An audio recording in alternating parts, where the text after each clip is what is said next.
Cili ka qenë momenti yt më i vështirë në jetë? Më i vështirë.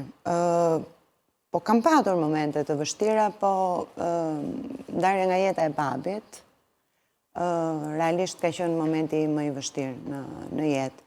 Edhe për mënyrën se si ndodhi, edhe për momentin kur ndodhi, sepse nuk e prisnim, ndodhi një të premte duke ngrënë gjithë mëngjes, domethënë ai pati një goditje cerebrale, dhe nuk rezistoi dot, domethënë as 3 ditë në koma, sepse i kishte prekur cipën e trurit, edhe ndroi jetë.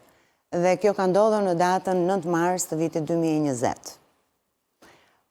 Në datën 10 ne e kemi varrosur dhe në datën 12 filloi karantina.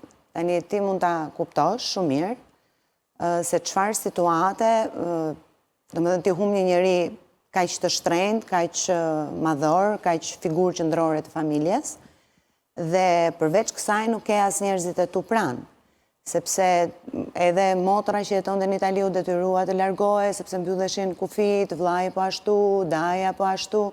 Kështu që unë së bashku me ti me më edhe me vajzën u detyruam të mbylleshim në shtëpi me këto përjetimet e dhimbshme, duhet thënë, dhe plus fakti i gjithë atij momenti të frikshëm, të tmerrshëm që e kemi kaluar që të gjithë bashk, edhe ka qenë një moment shumë i vështirë. E kam vuajtur jashtëzakonisht shumë, nuk kisha dëshirë të bëja asgjë, nuk kisha pagjumësi të frikshme, shtova shumë në peshë, shtova një 10 kilogram.